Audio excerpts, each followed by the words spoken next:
Yeah, you know what it is. Hot 97, of course, hot97.com and flexwetrust.com.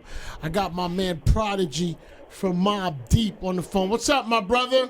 What's going on, Flex, man?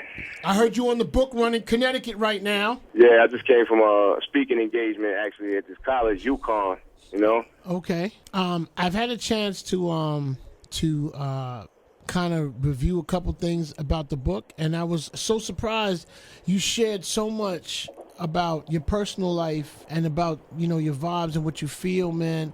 I mean that's a hard thing to do, my brother. Yeah, it's definitely a lot of sharing in there, you know what I mean, with personal issues, with my health and family and crew and everything, What was the hardest thing, if you had to say top 3 hardest things to share about yourself in the book, what would they be?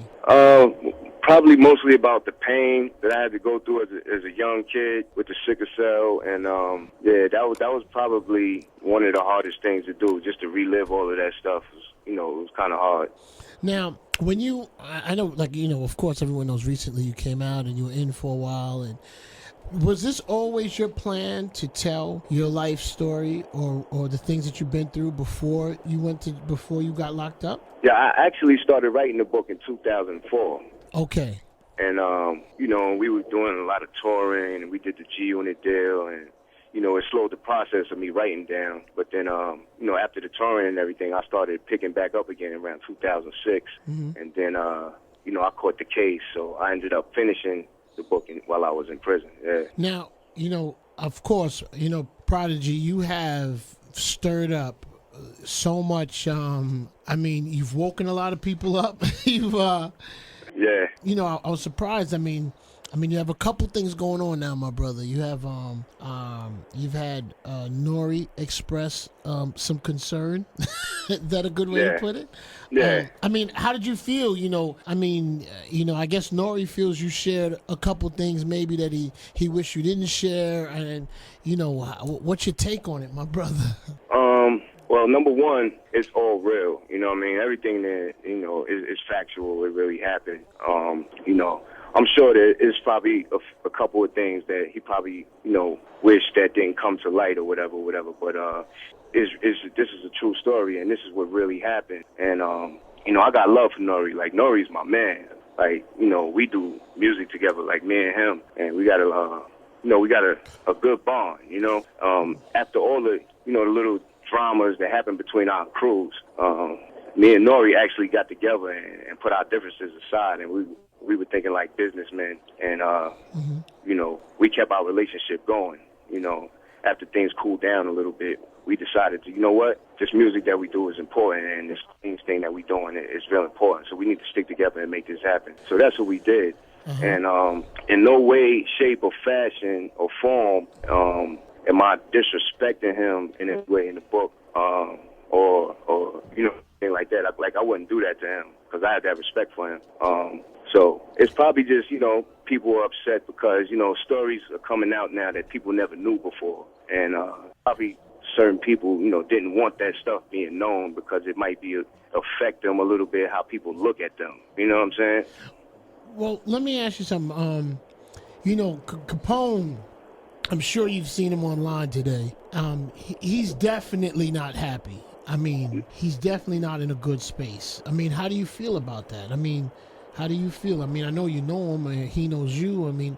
You guys, I'm assuming were friends, or still are friends. It's a weird situation, my brother. Talk to me how you feel about what Capone said today. I feel that, he's probably upset because, the truth of the matter came out now, as far as what happened with Havoc's brother and the whole case thing. It's sad that it went down the way it went down. We didn't ask Capone to do that. We had nothing to do with his decision making. Like, his decision making is based upon, his decisions that's in his head. And really he has to take that up with himself at the end of the day. And it's the same thing with him. It's like, in no way, shape, or form was I trying to be disrespectful or to target him or ruin somebody's career. That wasn't my intentions at all. My intentions was just tell the story how it went down and how it is. And it just so happens to be that that's how it played out. And it's sad that it happened like that because he was a friend of ours, from the neighborhood, in Queensbridge, where, that whole hood accepted me. And, Pone was one of those people, that showed me love when I came in. So I had that same love for him. So when the situation went down, it saddened all of us. It saddened Havoc, and everybody in the team was just like, wow, like, that's bad. Like, why did you do that? And now, of course, we didn't want that to happen, but that's just how it happened. You know what I mean? Now, when you say, because I think what I'm trying to understand now is, so is it that, are you saying Capone testified against Havoc's brother? Yeah, that's what happened. We were all there in the court. It was over several witnesses. Saw him do it. He walked up on the stand. He pointed him out.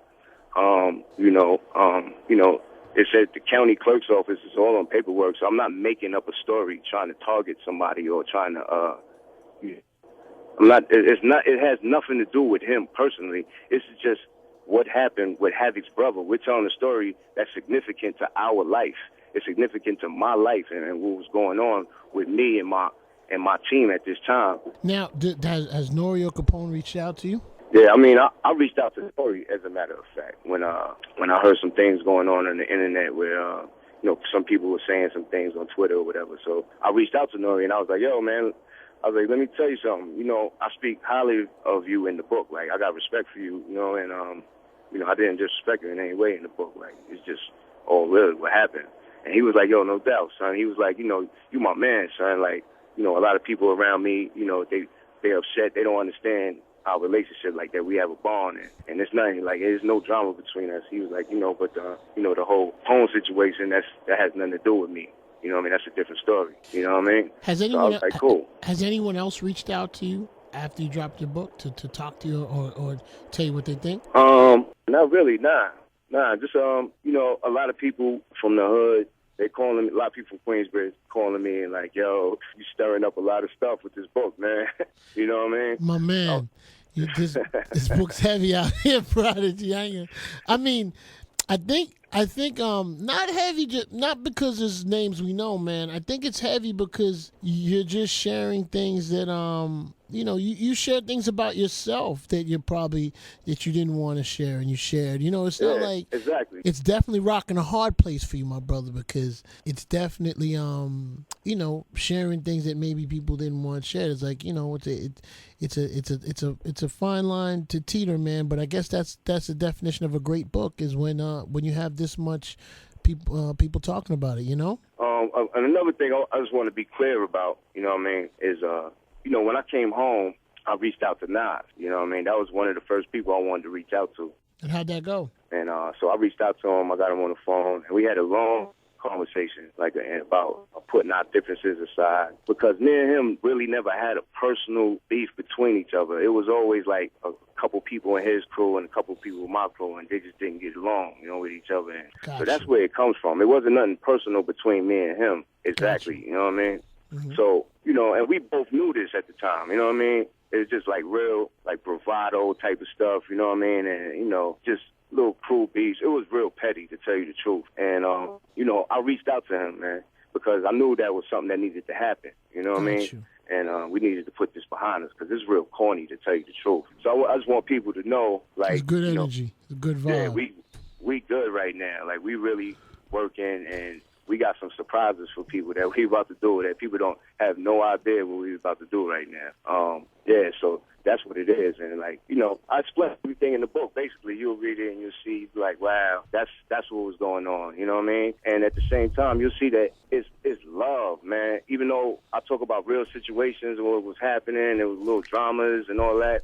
At the end of the day, you'll see that, we was all just learning. You know what I mean? And young. Especially myself. We were young. We were learning still. and, you know, going through our little rebellious stage where we felt like we had to prove something. And now we was like, it's not even like that. And you'll see that in the book. I say that, you know what I mean? Where we need to put that in the past because we too strong for this, and our music is too important for this. You know what I mean? Yeah, man. Good luck, my brother, and congratulations, man. Hey, yo, Flex, good looking, man. Love.